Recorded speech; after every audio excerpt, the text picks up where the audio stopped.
to get after them in the center of the course. They're in the final furlong. And here is Camaraderie and Antonio Fresu. Brother Reed running a good race coming inside of him.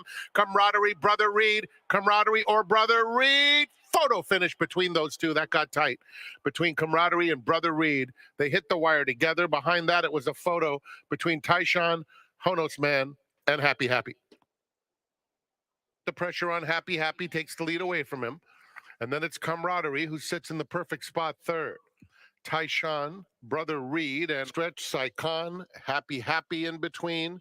Continues to tug his way forward, and Camaraderie traveling beautifully at this stage.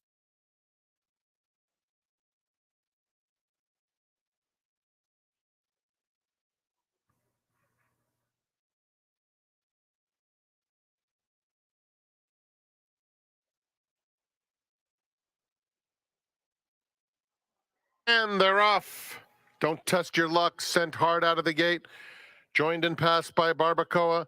Extreme outside. Motorcade is up and on the pace too. And down at the rail, here's Mobytown. So it is Motorcade and Mobytown who go on. Unusual win in between them. Followed by Barbacoa in fourth, 3 lengths off the lead. Don't test your luck now. The distant trailer, half mile from home. Mobytown at the rail and Motorcade. These two speed into the far turn. With Unusual Win, 2.5 back in third as Motorcade taking over. Another 2 lengths back to Barbacoa and another 4 to Don't Test Your Luck. It's Motorcade coming to the quarter pole, clearing away from Mobytown. 3-length lead suddenly. Unusual Win is in third there at the top of the stretch.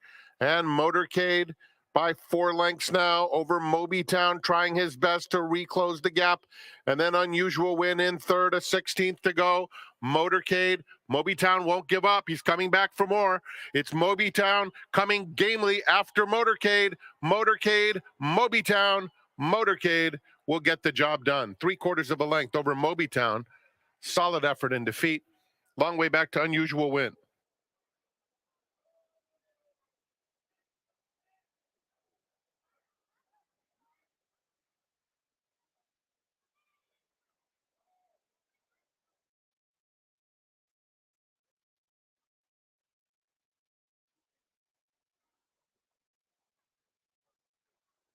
Awesome Rhythm.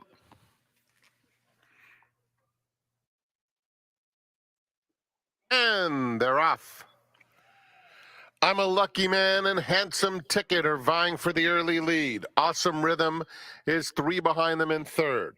Followed by Anmer Hall, and St. Ignacio is already 8 lengths off the duel up top.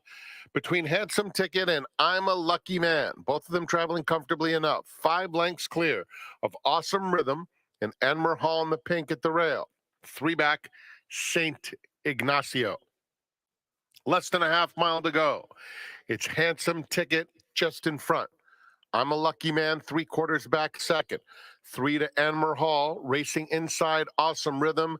St. Ignacio with 6 to make up. Rounding the far turn, it's Handsome Ticket and I'm a Lucky Man. I'm a Lucky Man called on now, aggressively ridden to try to get after Handsome Ticket at the quarter pole. Anmer Hall angles to the outside, and St. Ignacio is coming alive. He's only 4 lengths off the lead with a furlong left to go. Handsome Ticket. Here's Anmer Hall closing resolutely, and Anmer Hall has collared Handsome Ticket at the 16th pole. It's going to be Anmer Hall pulling away late. Anmer Hall wins it by 2. Second to Handsome Ticket. St. Ignacio third. I'm a Lucky Man weekend to fourth.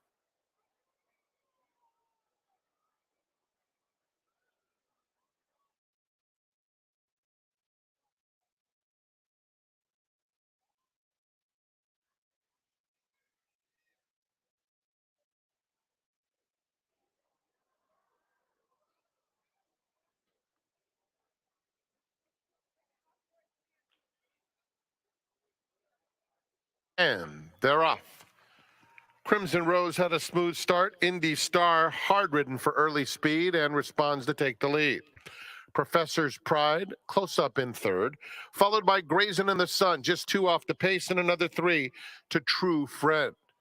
Down the back stretch, and Crimson Rose has too much natural speed for Indy Star and spurts away by a length and a half. Indy Star second, followed by Professor's Pride. Grazing in the Sun is next, and then it's a gap of 8 lengths to True Friend. They move into the far turn behind Crimson Rose, who leads it by a length. Indy Star trying to get after in second. Dettori all over Indy Star. Another 3.5 lengths back to Professor's Pride. Grazing in the Sun takes third, and True Friend at the back. They have a quarter of a mile to go. Crimson Rose, Indy Star dominating. Professor's Pride, Grazing in the Sun, top of the lane. And Crimson Rose maintains a length and a half lead. Indy Star trying very hard on the outside. It's Crimson Rose, Indy Star. Crimson Rose by 2 at the 16th pole. And Crimson Rose and Mike Smith just too strong. Indy Star clearly second best. Professor's Pride third.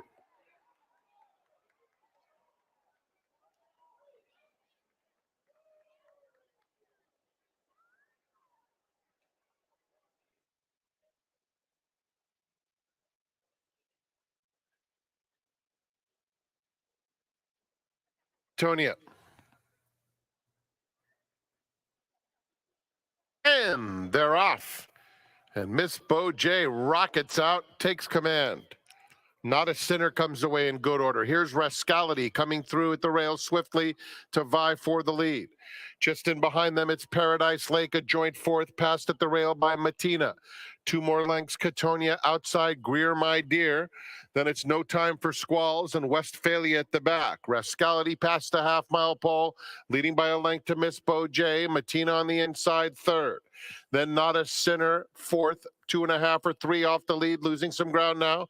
Catonia on the outside. Paradise Lake is also steadying while weakening. Greer, My Dear, goes by that one. A big gap to the 2 trailers at the back of the field. No Time for Squalls and Westphalia. A quarter of a mile to go. At the rail, it's Rascality going on willingly, opening up to Miss Bo J. Could not keep pace. Not a Sinner in the center of the course is finishing with interest. Final furlong for Rascality, who's well clear. And it's Rascality who absolutely loved the turf and dominated. Rascality romps home by 4.5. Photo for second. Not a Sinner held on. Paradise Lake was resurgent, kicked it in late. Behind them, No Time for Squalls.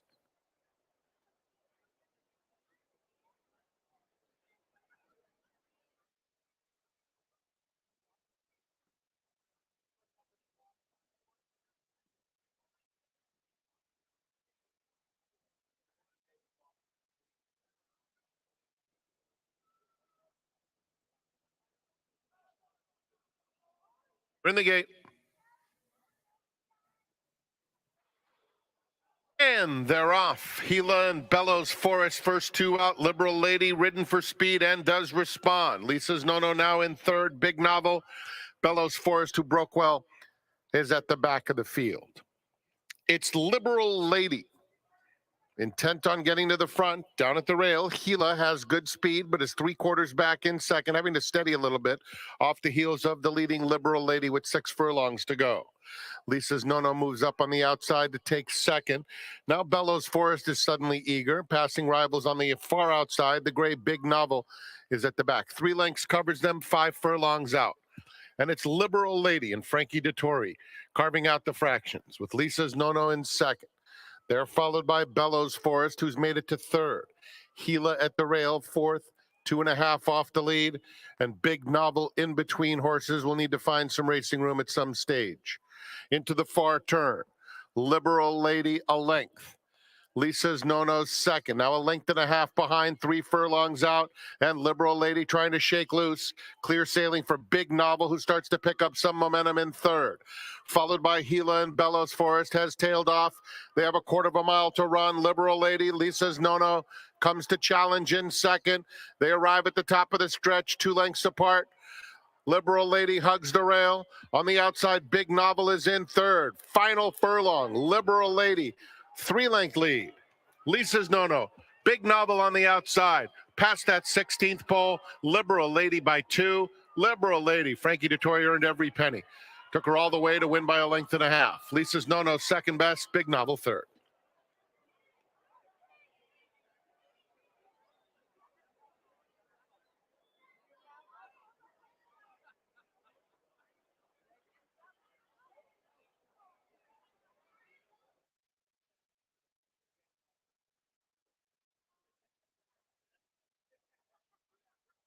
Sawazdi to the outside. Goes in. They're off.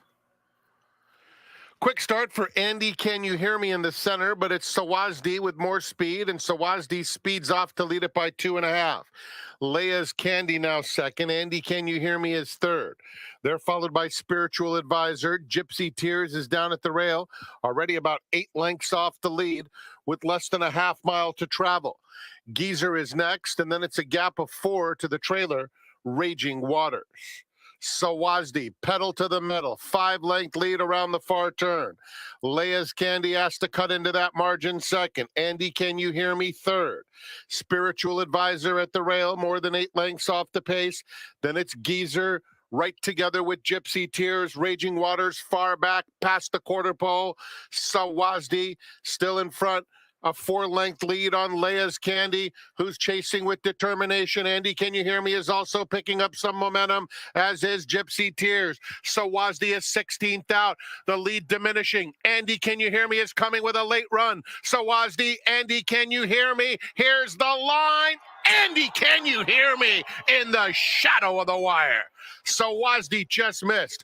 Behind them, it was Leia's Candy battling it out with Gypsy Tears and Geezer.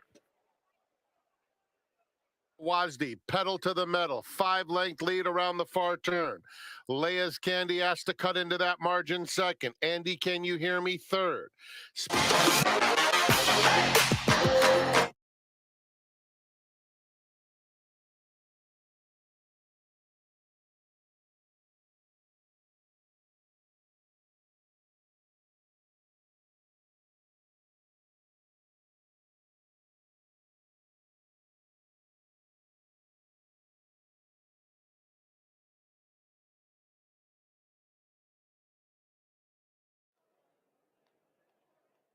In the gate.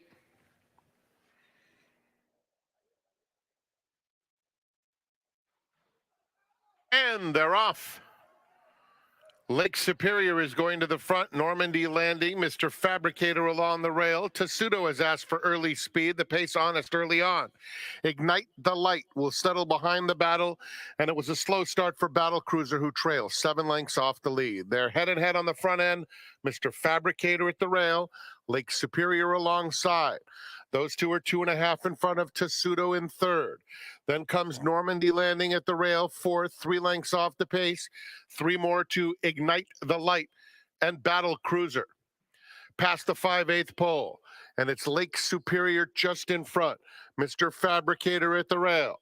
Perfect trip for Tessuto, a length and a half back in third. 2 more to Normandy Landing, Ignite the Light, and Battle Cruiser has 6 to make up with less than a half mile to travel. It's Lake Superior starting to edge a little clear of Mr. Fabricator. Now it's a length. Outside of them, Tessuto. Then comes Normandy Landing 3 wide. 2 more to Battle Cruiser and Ignite the Light. Approaching the quarter pole, Lake Superior, the one to catch. Tessuto into second now, trying to get to him. And here's Tessuto coming to Lake Superior at the top of the stretch. Lake Superior, Tessuto. Mr. Fabricator is in third. They're at the top of the stretch, and it's Lake Superior confronted by Tessuto. They're head and head at the 8th pole. Normandy Landing moving into third. Tessuto takes the lead coming to the 16th pole and starts to open up late. It's Tessuto by 2 close to home. Tessuto and Umberto Rispoli score handily. Lake Superior second, Normandy Landing, and Mr. Fabricator.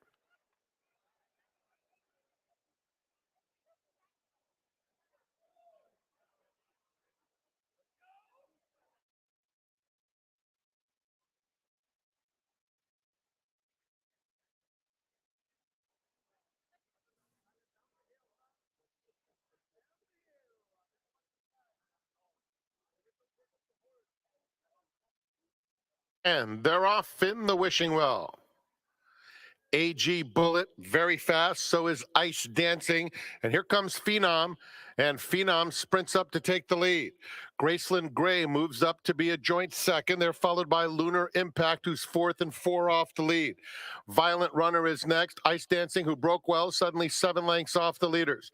Then comes Miss Lizzie racing on the inside of Carmen Miranda. One Silk Stocking is second to last, and School Dance at the back of the field. They passed the half-mile pole with Phenom, the leader, has it by a length and a half to AG Bullet and Graceland Gray right together. Then Lunar Impact, Violent Runner is in fifth. Miss Lizzie 7 off the lead. Ice Dancing is next. Carmen Miranda is just behind that pair, trying to mount a bid 8 lengths off the leaders. One Silk Stocking and School Dance. They're at the top of the stretch. AG Bullet comes to Phenom. These two head and head. Graceland Gray trying to come to their inside. No luck there. Swinging out late. Lunar Impact is finishing interest. And Miss Lizzie is coming on the outside. A 16th to go. AG Bullet opens up 3. Graceland Gray is starting to finish well, but it's AG Bullet. AG Bullet has won the Wishing Well. Tight photo between Graceland Gray and a Flying Ice Dancing. Another photo between Lunar Impact and Miss Lizzie. That's 3 for Umberto Rispoli. Richard Bull.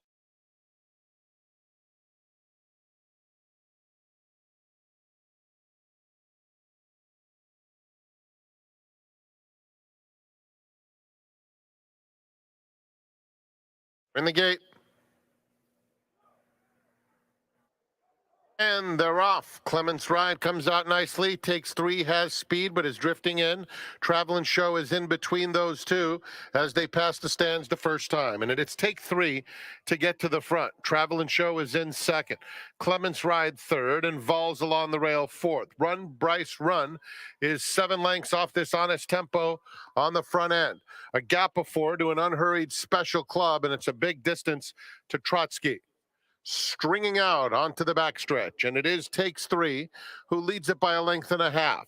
The favorite Clements Ride inches up on the outside. Travel and Show is very eager under a tight hold. Gap of 4 back to Run Bryce Run in the red colors outside of Vols. 2 more. Special Club is next, and still Trotsky far back. They have a half mile left to go, and it's Takes 3 on the inside, confronted by Travel and Show. Clements Ride wisely backs off that pair in third, 3 lengths off the leaders. Now, Special Club is making his move 3 wide, racing on the outside of Run Bryce Run. They've left Vols behind, and Trotsky remains at the back of the field. They have a quarter of a mile to go. Takes 3, goes on with it. Travel and Show in second. Behind them, Clements Ride is asked to pick it up now. He's fully extended. Special Club is finishing nicely outside of them. Run Bryce Run, they're in the final furlong. Special Club and Clements Ride both getting to Takes 3. Clements Ride between horses. Takes 3 on the inside. Special Club and even Run Bryce Run. How tough is Takes 3? He's tough enough to hold them all off. Clements Ride in a photo with Run Bryce Run. Then it was Special Club and a distance to Vols.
Hi, everybody, and happy Big Cap Weekend. I'm Tom Quigley, your seminar host for the next 40 minutes. And in case you haven't heard, Big Cap Weekend means that we race on Friday, Sunday, and Monday. That's right. Tomorrow's racing here at Sanya has been postponed till Sunday. We've got a storm of brewing, and so the management team decided to push Big Cap Day back to Sunday, which personally I agree with. We want to see all the races on the turf course as well. 6 of the 10 races on Sunday are going to be on the turf course. So Big Cap Sunday will be on Sunday, I should say, and post time all 3 days, Friday, Sunday, and Monday. Sunday is 12:30. Now you have to handicap the weather, and our guest today, he does a lot of things that involve the word handicap. He's a handicapper, he's a pro golfer, and he also worked in the Del Mar Racing office. His name, Andrew Price. Andrew, welcome to the seminar. Happy Friday. Pleasure to be here, Tom. Great to have you here. It's been long overdue, that's for sure. Let's first talk about your passion for racing. How do you get involved in this crazy game of ours? Did your parents bring you to the track? Did you stumble into it on your own? How did it all begin? Yeah, no real crazy connections in terms of growing up around racing, but came to the track often enough with my folks.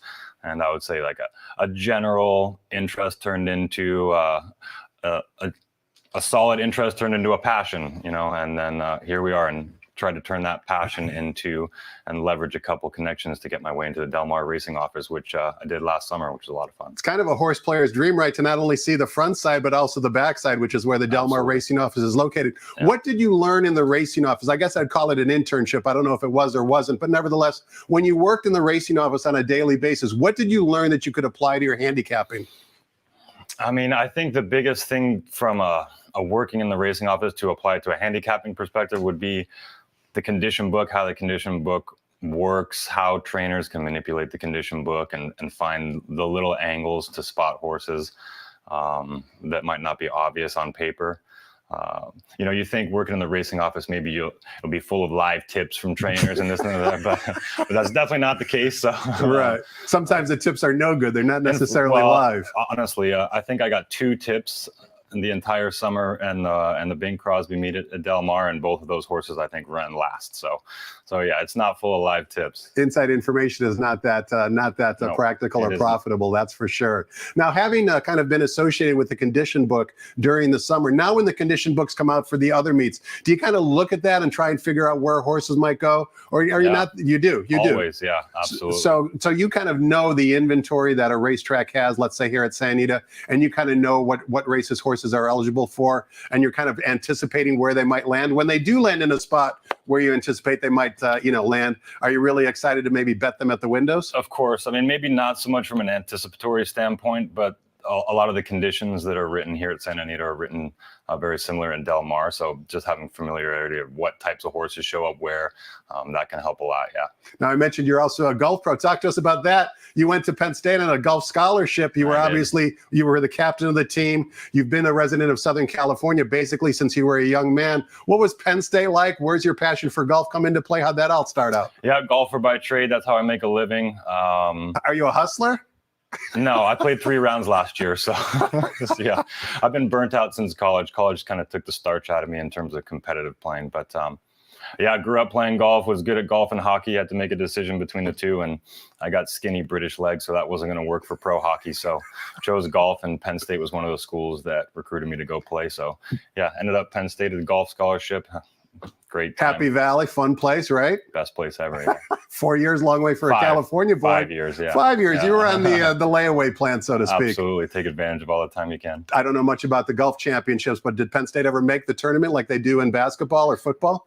Yeah, we were actually pretty good in my time at Penn State. We were ranked inside the top 15 2 of the 5 years I was there. We qualified for NCAA finals one of the year and got to NCAA regionals all 5 years. So we were good. We weren't great, but yeah, we were solid. Being a golf pro, I guess, gives you a lot of time to handicap the races too. It's kind of a marriage of a perfect blend, isn't it? Yeah, I mean, I find time for it. That's for sure. Now talk to us about where you're currently a golf pro at. You're at a resort in Rancho Palos Verdes. I am, yeah. Currently, I'm the head pro at Terranea Resort in Palos Verdes. It's a beautiful spot if you've never been there. What's the greens fees like?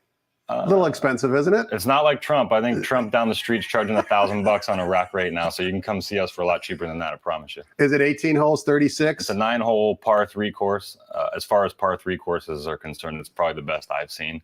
That's a Lynx design. I think it's ranked number 2 in the country for par 3 courses. But yeah, it's good for all levels. If it can test a really serious golfer, but it can also be fun for a novice as well. I'll give the viewers an inside peek in a conversation we had earlier this week when I invited you on the show. Your first question to me was, do you have the sheets? You wanted to know if I had early access to the sheets. So give us a glimpse into what type of horse player are you? Exclusively relying upon the sheets? Do you read the racing form? Like, how do you put the whole puzzle together?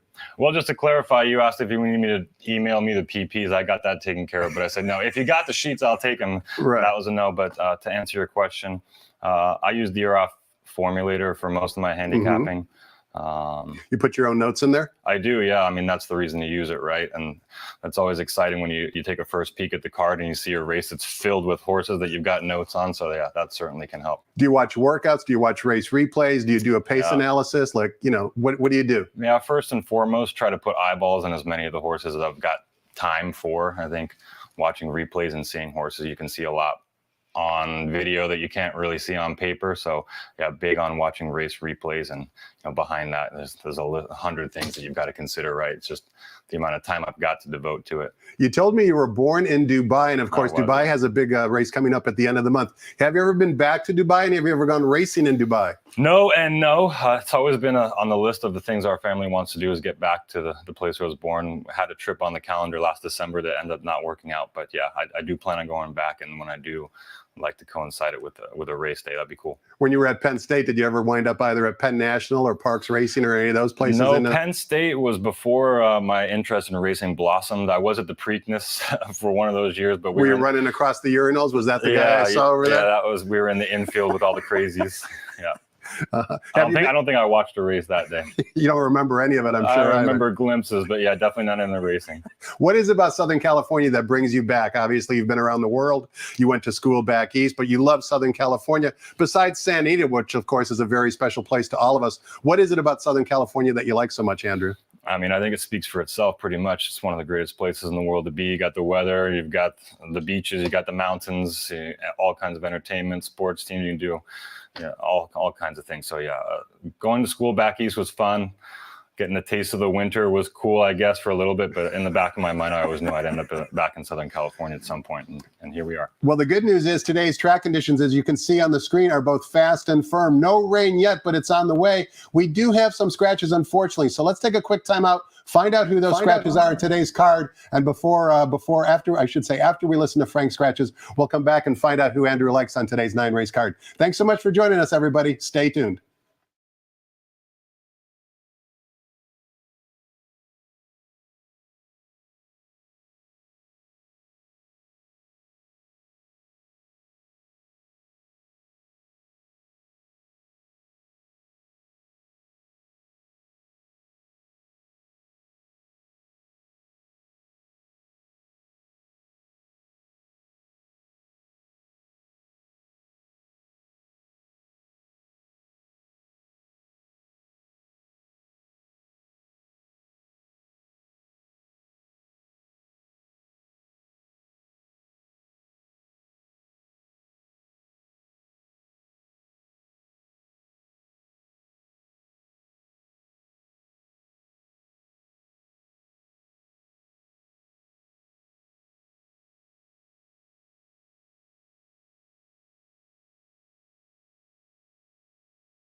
Good morning, ladies and gentlemen, and welcome to Santa Anita Park.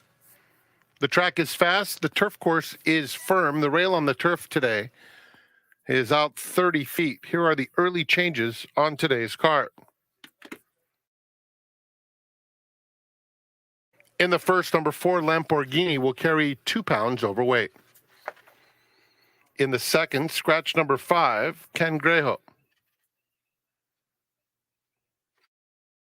Race 3, scratch 1, Proof He Rides, and with that scratch, there's no super high 5. In the fourth, program scratch of 3, Bella Vienna. A reminder, there's no show wagering.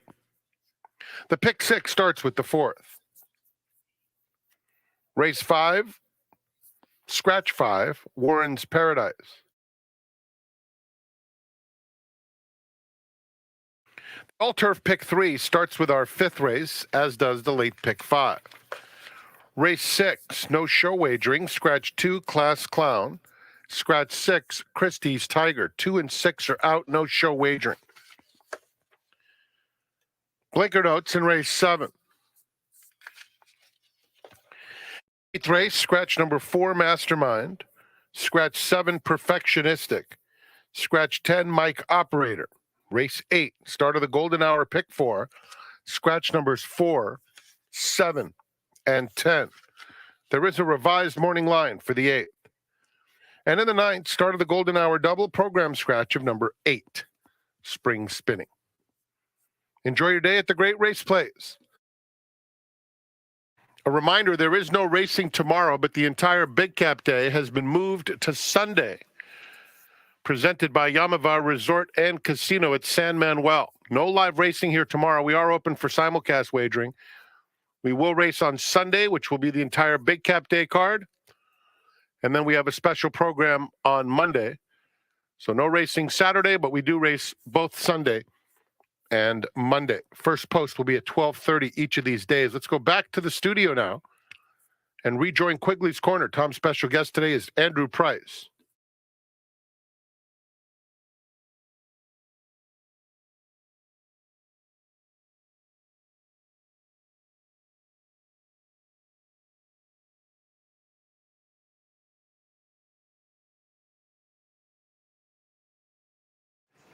Welcome back. We're talking horses with Andrew Price. He's a savvy handicapper. He's also a golf pro. He also spent one summer in the Del Mar Racing office helping assist them with their entries. Andrew, before we take a look at today's card, talk to us a little bit more about your experience in the Del Mar Racing office. What time did you have to show up to work? What were some of your responsibilities? Who did you meet? Who did you hate? Just give us a glimpse into what your job was like.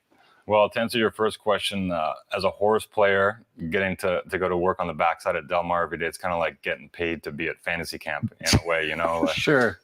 Golfing with Tiger Woods every day. Yeah, pulling up to the backside, 2,000 horses on the ground, just being in and amongst all that goes on the backside was a really cool experience, one that I won't soon forget. But what time you have to show up is, it's 7, 8 o'clock.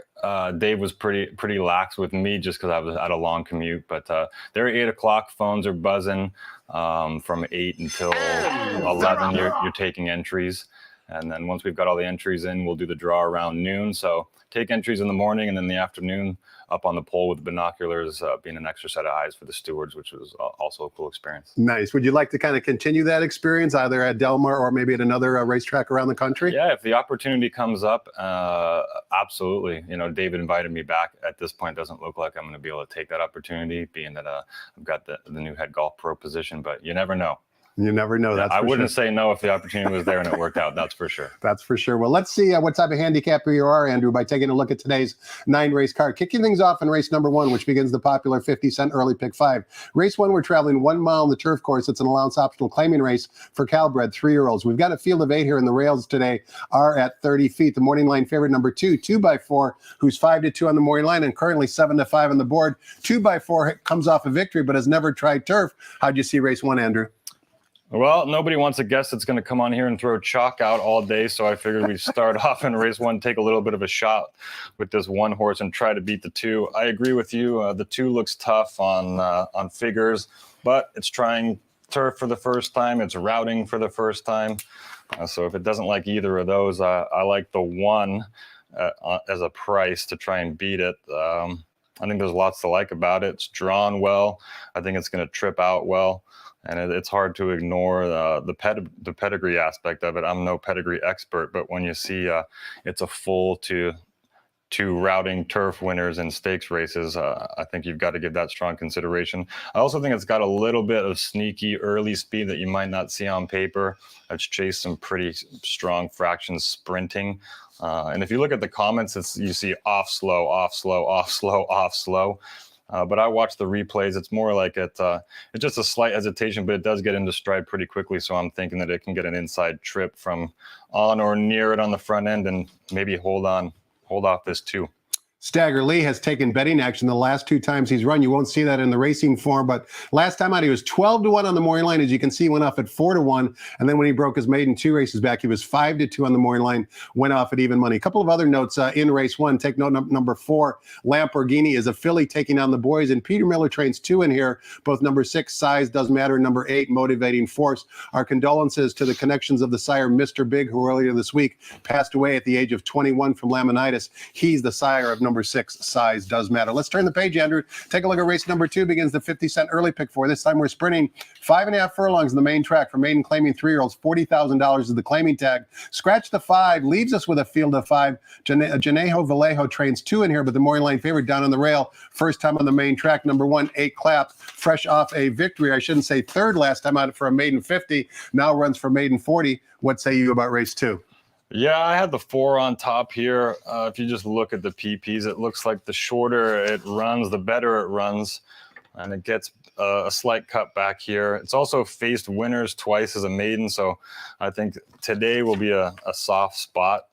I've bet this horse in the past to no avail, obviously, being it's still a maiden, but I'm going to give it one more shot. It comes out of the common race. I've got the 1 behind the 4. They come out of the common turf sprint there, and I thought that the 4 has got just a little bit more natural early pace, so I'll give the edge to the 4 with the 1 behind it. We know that you know the trainers pretty well after working in the Del Mar Racing office this past summer. What about jockeys in terms of your handicapping conclusions? Are they passengers? Are they pilots? Are they all interchangeable? Are there some that you prefer over others?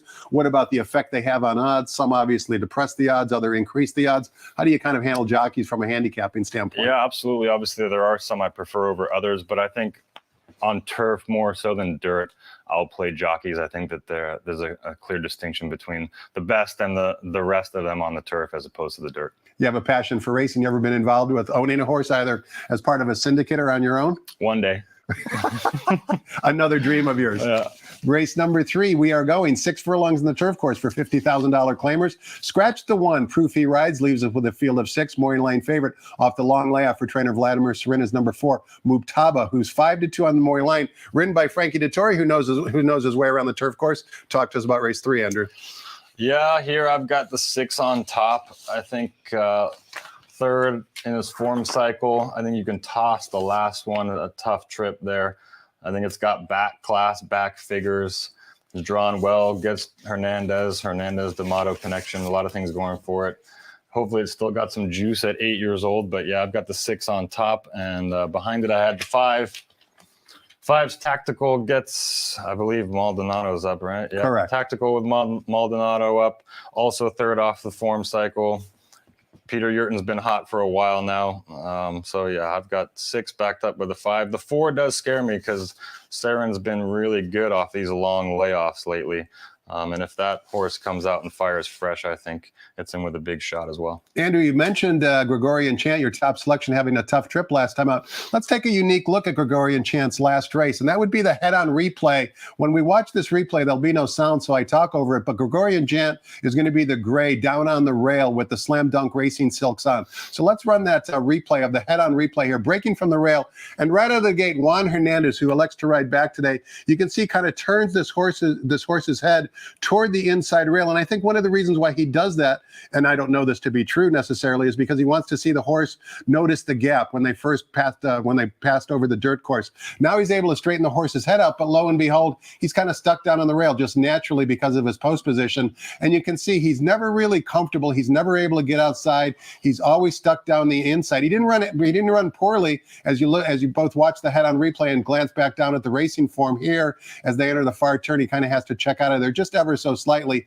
but he's second to last. He's going to be on the gray here. He's going to be the gray horse when they start to show a little bit more of a head-on viewpoint, and he's still buried down on the rail right there. You're going to be able to see Slam Dunk Racing silks down inside, really nowhere to go, and here's where the real trouble starts to come into play. You can see him in behind horses here. He thinks he's going to find a seam right here in between the two horses, and as soon as he tries to get in there, that seam closes up on him, and at that point, Juan Hernandez says, you know what? This just isn't my day. I'm going to wrap up and save the horse for another day. So he drops down in class. That was a non-winners of one race replay that we're watching. Now he's running for $40,000.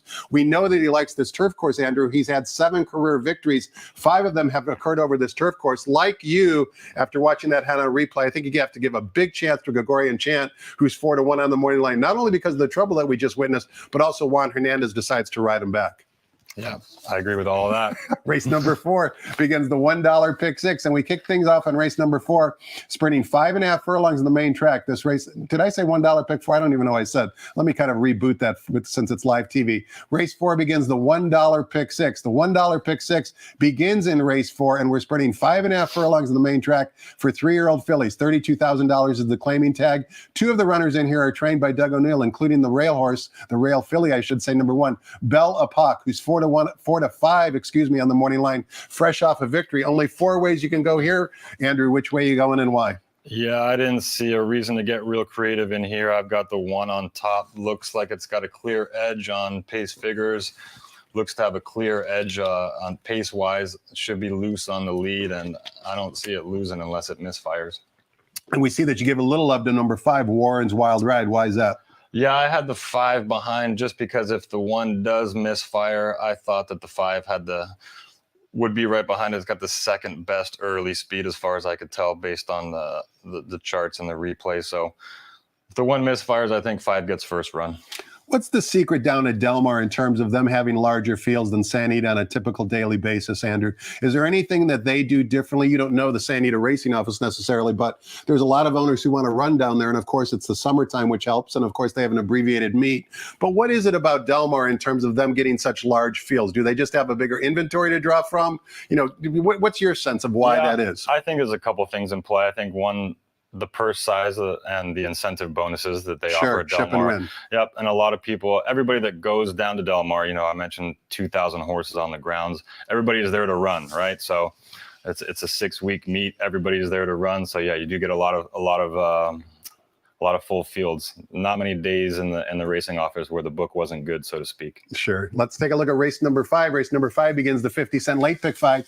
Also begins the $3 all turf pick 3. And we kick things off going 1 mile on the turf course. This race is for maiden special weight Calbred, fillies and mares. Scratch the 5. Warren's Paradise leaves us with a field of 7. The morning line favorite on the bottom. Number 8, Ashley Sandcastle from the Phil D'Amato barn, who's 2 to 1 on the morning line. Before we get your thoughts on the race, Andrew, I'd like to show a replay that 3 of these runners exit. This race was back on January 6th. Bougie Like Blonzilla and Ashley Sandcastle, the bottom 3 runners in today's 5th race, all exit this same race. You'll see that Blonzilla Bougie Like presses the pace and just misses by a neck. Ashley Sandcastle and Blonzilla both have trouble. They break from post positions number 2, 3, and 4. So as we watch this replay and listen to track announcer Frank Miramati describe the action, let's focus our attention on post positions 2, 3, and 4 throughout the running of this race. And they're off. Candy on top in the center of the course. Bougie Like has speed and takes the lead. And in between horses, now Riders Candy joins the fray. At the rail, Jessie Bear is close up in the early going 4th. They're followed by Ashley Sandcastle on the inside of In Her Prime, who's about 4 wide into the first turn. Round in Circles is just inside of her. Blonzilla is down at the rail in a little bit of a tight spot, and Betsy is the code, is 7 lengths off the lead. It's Bougie Like onto the backstretch, leading 3 parts of a length to Riders Candy in second.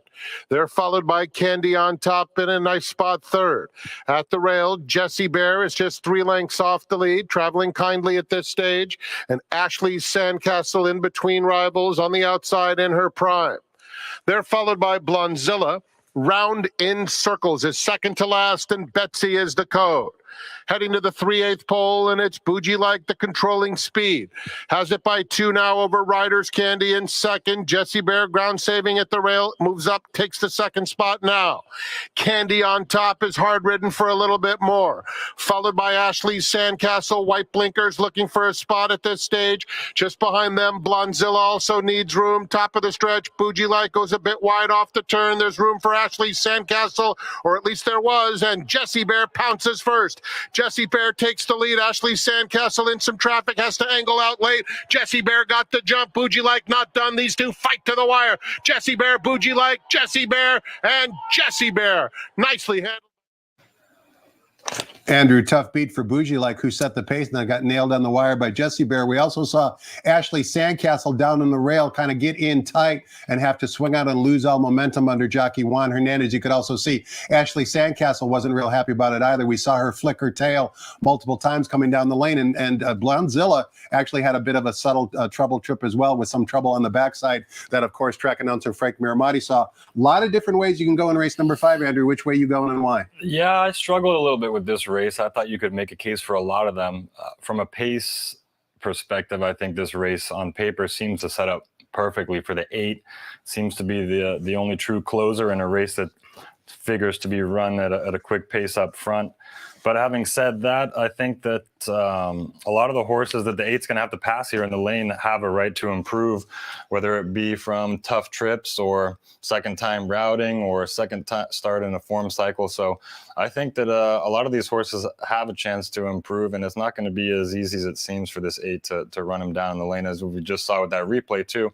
You're not always going to find that seam in the lane to run through. You can get some traffic issues. But with all that being said, I landed on the 4. For a couple of reasons. I like its early pace, and it's hung tough on the lead, although it hasn't gotten the job done yet. Its 2 best races have been at a mile on the turf, which obviously we get today as well. Last start was second off of a small little break. The race came off the turf onto the dirt.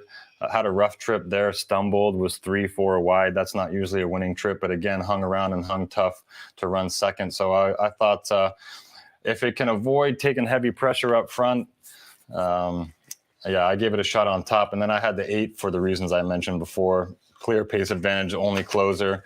I give it a big shot to run everybody down the lane, but I don't think it's a shoe-in. So I've got 8 behind the 4 here. Andrew's top pick, number 4, Hey Demps, in conjunction with Ashley Sandcastle. 6-1 on the Maury line from the Mike Pipey barn. Certainly a wide open race, as we've been discussing, is race number 5. Race number 6 begins the 50-cent late pick 4. We're sprinting 6 furlongs in the main track for fillies and mares. Allowance optional claiming types, non-winners of 1 other than. 2 scratches. Scratch the 2 Class Clown, as well as number 6, Christie's Tiger. Leaves us with a field of 4. Number 3, Princess of Time, is the 9-5 Maury line favorite. Before we get your thoughts on the race, Andrew, I want to show a workout courtesy of our friends at xbtv.com.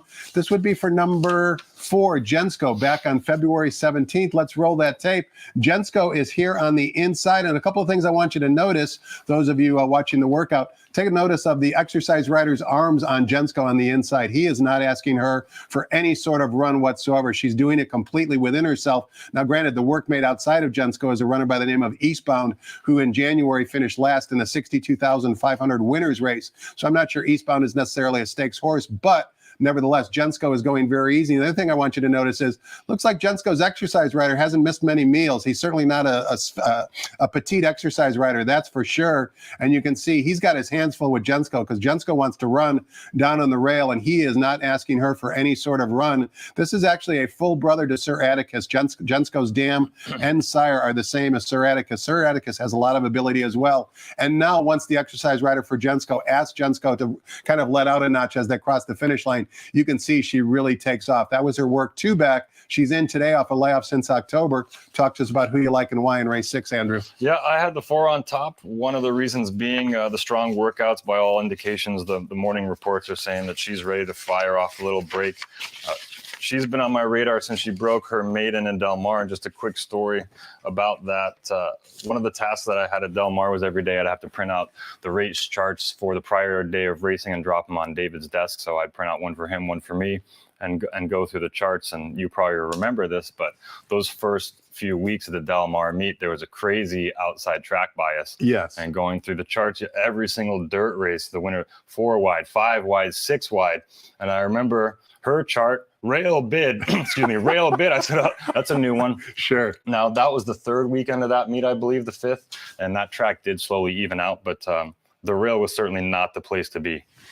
And when you say print out charts for both yourself and David, was David also looking at any potential track biases, or what was his purpose of looking at the charts, if you know? He didn't seem to be, and if he was, he played it cool, because when I started to notice these things, I'd peek my head in his office and say things like, a strong outside bias, and he'd kind of shrug it off. I don't think he wanted to make too much. He didn't want to hear from the rookie. He had his, clearly no, yeah. He was more worried about other things. He had a lot of other things to worry about. War track biases and what handicappers were talking about. Yeah, absolutely. Race number 7, we're running the marathon distance of 1.25 miles on the turf course. This race is for fillies and mares, allowance optional claiming types, non-winners of one other than. A good field of 7. Phil D'Amato trains 2 in here, but the morning line favorite is the Calbred, number 4, Rough Ride, who's on a bit of a win streak for trainer Craig Lewis. 3-1 on the morning line. Here's that guy Juan Hernandez once again. Thumbs up or thumbs down on the favorite, Andrew? Thumbs down for me. I went with the 7 on top. I thought that if this horse is ready to run off the break, it is the best horse. It's got figures to run back to. It's got a little back class. I thought this race also came up pretty light on pace. I think that there's a chance where the 7 can get out front and set some pretty easy fractions and hopefully have it her way on the front end. You also give a little love to a big price in here, number 2, Yarborough, who drops out of a stakes race into a non-winners of one other than. What'd you like about her? I did, yeah. A couple things. One is I don't really see Jeff Mullins as a trainer that throws horses into the deep end just for fun. I think he's kind of the opposite in terms of where he spots his horses. So he's conservative by nature. I think he is. And being that first time out in his barn, he must have seen something in the training that led him to believe that she could hang in stakes company. And the figure kind of backs it up, ran the top figure. And, I couldn't really separate any of the others. So if I can't separate and I see the longest price on the board at 12-1, yeah, I'm going to include it. A couple of things to add to what Andrew just said about race number 7. His top pick, number 7, Freedom Last. If you have the past performances in front of you, you can see that her career best by her speed figure is 89. Well, if you take a look, her 89 best by her speed figure, although it came in defeat, actually was earned at this 1.25 mile distance right here at Santa Anita. It was way back in June 19th, 2022, when she ran in the Possibly Perfect with Tyler Bays in the saddle. So maybe Phil D'Amato's known all along that this is the distance she wants. Not many races at this distance for this class category. And number 2, Yarborough, who is Andrew's second selection. You won't see this in the racing form, but I can tell you not only did Jeff must have liked her first time in his barn, but the connections also supplemented her to the Astra as well. They put up extra money to run. They didn't do very well. Now they maybe drop down to a more realistic level. Race number 8 begins our $1 golden hour pick 4 sequence. That links our last 2 races here with the last 2 races at Golden Gate. And we kick things off going 1 mile on the main track for $10,000 claimers. 3 scratches in race number 8. Scratch the 4, Mastermind, the original morning line favorite, number 7, Perfectionist, and number 10, Mike Operator. The revised morning line favorite is now number 3, Tembo, from the Steve Knapp barn, who's revised 6-5 on the morning line. This is another head scratcher simply because these are horses that go in and out of form, as you well know, Andrew. Yeah, this is kind of my least favorite type of race to handicap. Low-level claimers. It always seems just kind of dirty. You never know what form you're going to get. Some are up in class, some are down in class. Depends how they feel. They run around the block a few times. All of that. So, yeah, I don't really usually get excited to handicap these type of races. And I was also not very excited to see the 10 scratch either, who I had on top. But at the end of the day, I landed on 2 old salty dogs that know how to win. And that's the 6 and the 9. If you look at the 6, 8 lifetime wins. It's won 5 times at the distance. Maldonado arrived, so you got to think he's gonna try and get involved somewhat in early and get at least somewhat of a forward position into that first turn, that short run up. And then behind it, I had the 9 for kind of the same reasons. 7 times it's won. Its dirt form does appear to be a little bit subpar compared to its turf form, but it does get some class relief and it does have a little bit of early pace. So I'm going to go 6-9 here. And number 9, Jack's Outlaw, has a rare 2-furlong bullet drill on February 26th. Not often you see that. 5 horses work that particular distance that morning. So Jack's Outlaw certainly is on his toes. Question for you in your top pick, Andrew. Number 6, Looking for Revenge. Trainer Jack Steiner, the current trainer, actually went back in and reclaimed him. You can see he had him back in September of last year up north.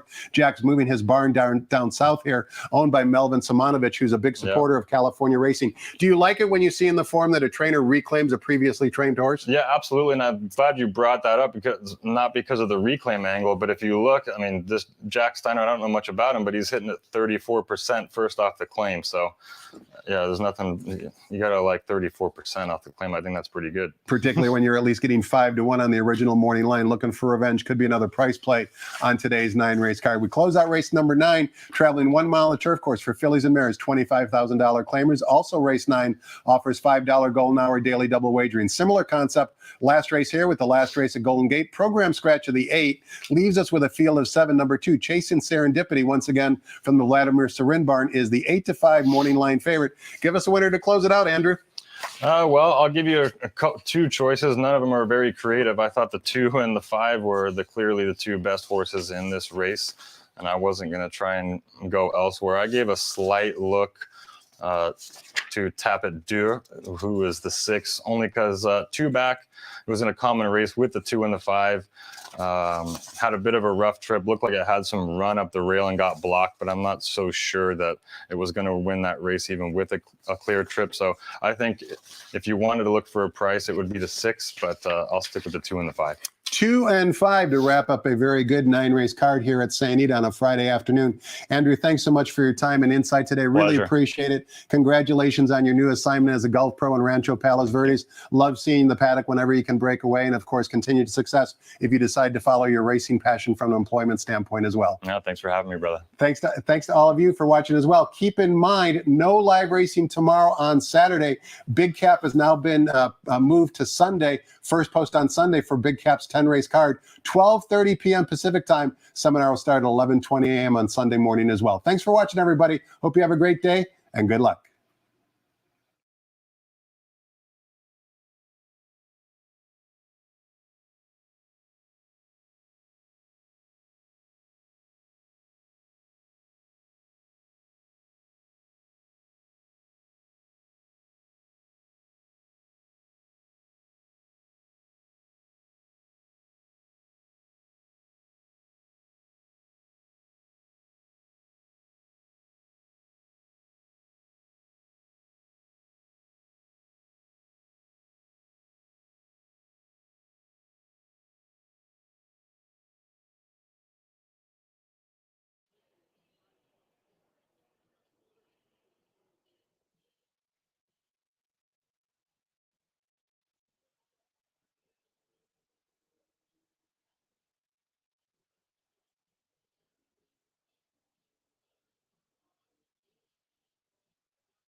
Ladies and gentlemen, please rise for our national anthem.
Good afternoon, ladies and gentlemen, and welcome to Santa Anita Park, the great race place.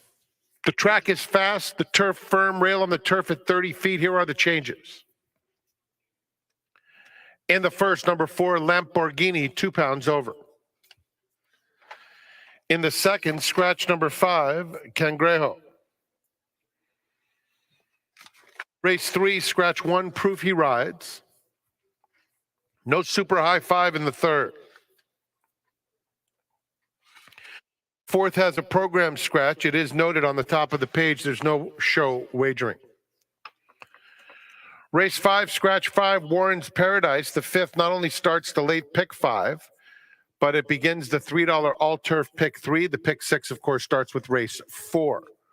Race 5, take out the 5. Race 6, scratch 2, Class Clown. Also scratch number 6, Christie's Tiger. No show wagering in race 6. In the 7th race today, we just have a couple of blinker notes. 8th race, scratch 4, Mastermind. Scratch 7, Perfectionistic. Scratch 10, Mike Operator.